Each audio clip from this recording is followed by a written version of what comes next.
welcome to Storyboard. I'm Shibani Gharat. Marriott very recently launched an interesting campaign. तो आज जाना कहाँ है, and it features an iconic Bollywood star Kareena Kapoor Khan. This campaign promises to redefine how diners discover and engage with culinary experiences across Marriott's hotels in the region.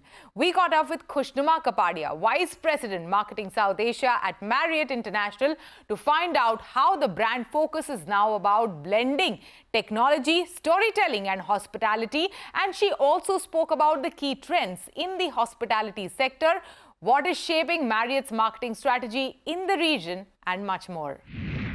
Joining me in a special chat today, we have Khushnuma Kapadia, VP Marketing South Asia at Marriott International. The table is set, the mood is right, and we are right here at the newly reopened Sahib Room and Kipling Bar at St. Regis. Khushnuma, welcome to CNBC TV 18. Thank you so much, Shivani. Thank you. The food looks delicious. Amazing. And this is exactly what we're going to start off the conversation with. Your new campaign with Bebo looks amazing. Speaks about Marriott's dining experience from across brunches to fine dine. Absolutely. Tell us more, how did you shape the narrative? The reality is now today the market is increasingly getting cluttered, and there are so many new restaurants and standalone restaurants, and five-star properties are revamping their restaurants. People are coming up with newer concepts, more immersive experiences. Sure. And so we decided that now we should move the focus from just food to our restaurants and spotlight our restaurants, which is why we created the To Aaj Jana Kahan Hai.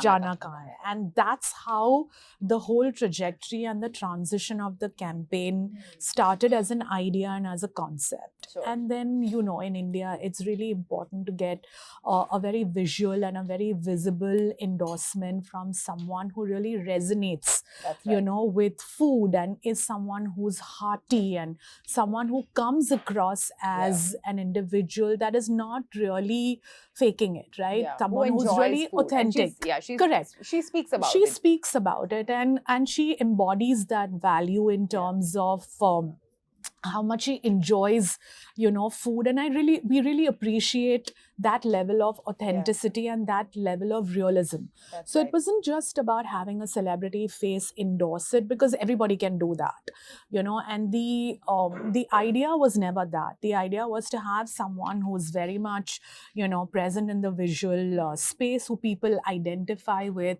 and who will give us that level of impact and platform. Yeah. And hence we kind of partnered with Kareena Kapoor to really conceptualize this entire campaign. The whole idea was, how do you reach the audience, right? How do you make sure that all this content that you're creating, reaches the audience when they are searching for you? And hence we sort of, backed it with technology. We wanted to make it more tech advanced, and which is why we created this entire, this entire tech ability, that we will shorten the search journey. Yeah. The content reaches you when you're searching for us, and sort of creates a seamless process of reservation. Yeah, so this goes beyond just making the booking faster to make, because a lot of times Absolutely. we spend a lot of time searching for where to go next. Exactly. In terms of food, or where to order from Exactly. next, in So- terms of food. Exactly. And so when you're searching for, the best Indian restaurant in Mumbai, or, where can I get Avdi food, or where can I get North Indian food, Bebo should be able to pop up in your entire search journey. And Yeah. that's how we've advanced the technology to enable that, where she says, why don't you come to Sahib Room at St. Regis, and it's Bebo approved. So currently, we are meeting in Mumbai, but are you Yes. taking this campaign to other markets as Yes. well? So actually, to be honest, because we're backing it with so much advanced technology, and it's the first time anyone's attempting to do that in the hospitality space, we're actually POCing it in Mumbai and Delhi. We're going to see how this really performs for us, because at the end of the day, a campaign is only as good as its performance, Sure. right? So we're going to monitor it until September to see how this campaign is performing, and then we will start taking it to other markets as well. And is there any chance to engage with local celebrities, probably, who are foodies and who love food? Absolutely. I Yeah. think the canvas is really wide. Absolutely engaging with local endorsers and local authorities and local, opinion leaders is very much a part of our entire strategy to market something like this. Yeah, and on that note, speaking about that, you have multiple brands under Marriott now. Yes. And 19 brands actually. 19 Yes, brands, yes. that's phenomenal. And also across In South Asia, 19 brands in South Asia. and Yeah. across various Yeah. markets. Yeah. So how do you shape your strategies? How do you shape your marketing strategies on what is important in which market? Well, yeah, that's very complex. Actually, to be honest, that process is a little complex because 19 brands cannot work in 19 silos, Yeah. right? That kind of value proposition is very hard. It's very complicated and it's very complex. Having said that, we are very defining brand values that each brand embodies and each brand symbolizes. Sure. And our endeavor is very, very strongly to stay within the purity of the brand and what it really stands for. And which is why when we are catering campaigns or when we are catering the marketing narratives for those campaigns, we really try our best to stay in the lane so that the voice across the brand, for example, the voice across all our JW properties is unified. Then within that, you can tweak it based on your local dynamics and your local market, scenario and culture and customers and, the language. We allow for that level of flexibility. But the periphery is set. Yeah. Correct? You can't cross that periphery. Otherwise, you will dilute the brand values. So even when we're crafting campaigns, the reality is we don't do 19 brand campaigns in 1 year, right? That's next to impossible. Our financials will not permit that. But we pick and choose the brands across in a multi-pronged approach. So when you want to really create an aspirational value for the brand, we will pick the luxury brands, of course, because they have an aspirational value. They have a luxe value. People want to be seen in those, hotels. And so we cater campaigns based on that level of insight and that level of marketing objective. Sure. We also are in tier 2, tier 3 markets where we need to make our brands look accessible, functional, and yet have that 5-star appeal value. So that when someone is engaging with you in that market, they feel good about being able to stay with us. Plus, Indians are traveling everywhere around the world. And Their they're experience super are discerning. Yeah. I mean, if you thought that someone sitting in a Bilaspur, where we have a courtyard, if you thought somebody sitting in a Bilaspur is not traveling or, is someone who is slightly coming with a less urban mindset, you're wrong, actually, because they have the financial power to travel and to be able to understand what they need from an Indian product. So the service levels, the experiences and the product that you have to offer has to be at your A game at all times, irrespective of where you're operating. Absolutely. So you need to be in those markets. You need to have ears to To the the ground, ground. absolutely. And understand what the consumer there is looking for, what is missing, what are the need gaps. Absolutely. But what about, like new properties, when you're opening new properties? And recently there was an announcement that you are opening 7 new properties in South Asia, including the ultra premium, which is the Ritz-Carlton Reserve in Sri Lanka. So tell us more, what is your strategy when, you have to open a new property in a new market? Yeah, so to be really honest with you, these brands are very nuanced, Shivani. They are present in other markets globally, right? So the formula exists. The entire brand value, the brand guidelines are all defined. So that makes our job really easy because we have like this incredibly talented, bunch of individuals who are defining that for us, sitting in our global, headquarters. So when that brand comes to us, we go through extensive amounts of training to first understand the nuances of the brand. Ritz-Carlton Reserve is a very, very new, very different. It's going to be incredibly, advanced for the South Asian market. And we're very excited about it. I think Sri Lanka is a country that has done incredible for their travel, whether it's through their flora and fauna, their landscaping, the kind of hotels that exist, the kind of restaurants, the food. I think it's a market that's very ready, for a brand like that. And we have a very deep understanding of the Sri Lanka market as well, because we have properties there.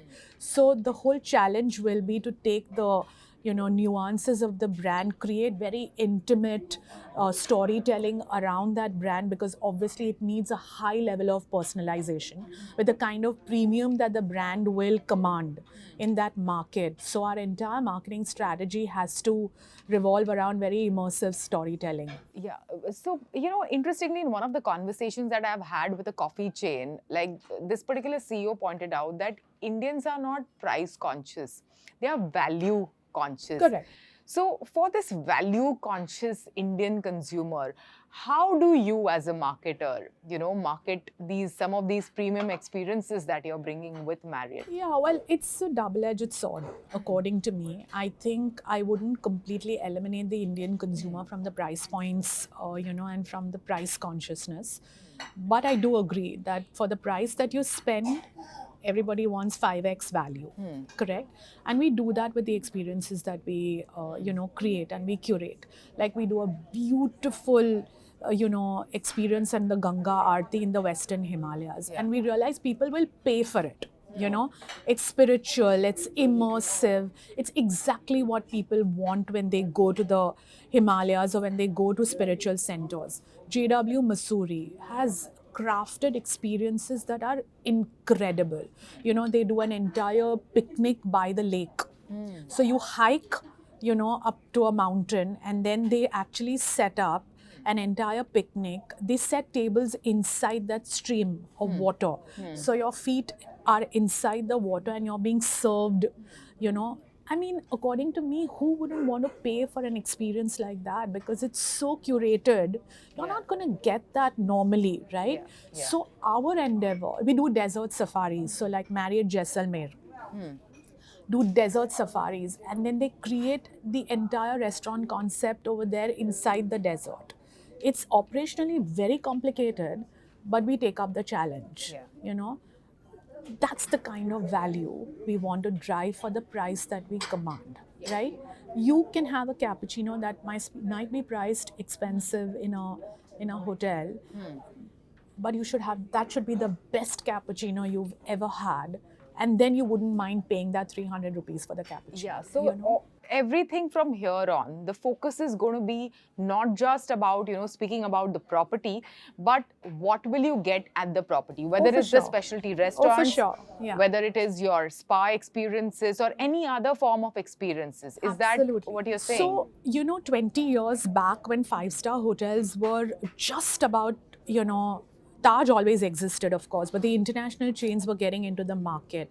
At that time, it was very much about the product, right? The ambience, the entire allure, the experience, the check-in experience, the walk-in experience. All of that was about how the hardware looked. As we've evolved and as the evolution of the 5-star brand hotel has gone through, we've realized that it's a combination of 3 things. It's product, service, and experiences, and all 3 have to work in tandem. You cannot drop the ball on any. Kushnuma, thank you so much for these insights and this insightful chat, and let's dig into our lunch. Absolutely. Thank you for having me. Today we have a very special guest who has always had a calm and composed and dependable presence in the Indian batting lineup, Ajinkya Rahane. But beyond boundary ropes, he is equally passionate about the dynamic world of entrepreneurship and startups. He has channeled his passion for sport into investments in startups like Huddle, a sports tech company with a mission to engage Indians in active sports. Ote, which is an oat milk brand with which Ajinkya is an investor and brand ambassador since 2023. Then there is Proggy, which is an IoT company specializing in safety, connectivity, and productivity. Those are a lot of startups and a lot of investments for you, Ajinkya. Welcome to CNBC TV 18. Let's first talk about Hudl itself, because that's something which is also very close to you, close to sports. What was it that drew you to investing in Hudl and, being an entrepreneur there? So Hudl is basically a sports tech platform, and I'm a passionate about cricket, but I love playing other sports as well. And I used to watch people who are looking for venues to play sports, go outdoor and play sports. That's when Hudl actually, we met founders and then we started our discussions. And we thought that Hudl will be a right platform, a right fit for me to get into it, so that I wanted to promote sporting culture in India. We invested in 2019 and then COVID happened. Yeah. Everything was shut. Everything was closed for 6 to 8 months. Yeah. But then after lockdown opened up, people wanted to go outdoor and play outdoor sports. That's when Hudl actually was trying to help people to get access to outdoor facilities, to even indoor facilities, so that people could actually go out and play sports. And that's when I thought, no, this is a great platform for me to introduce people to different sports. We know pickleball, paddle has been growing really well, but the main important thing was for me to creating a sporting culture in India and try and promote that. And how has your journey as a cricketer shaped, some of your insights as an entrepreneur? See, I like to, firstly, whichever business I get into it, I like to meet the founders first. Try and see their passion, their vision, what they want to achieve. If I feel yes, this is the right venture for me, I get into it. But if I invest something in that, my time, the money as well, I like to take a back seat. For me, it is always about give them that freedom. I always feel that in cricket, we get a lot of suggestions, pressure from the people. But if people can allow us to give that freedom, we can play freely. It's a similar thing I apply in my entrepreneurial journey.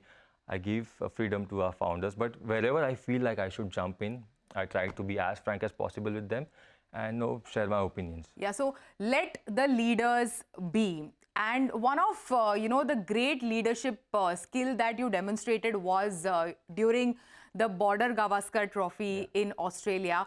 How did that tournament, especially when we saw like the Indian team was highly depleted at that point in time, shape you as an individual, as a leader?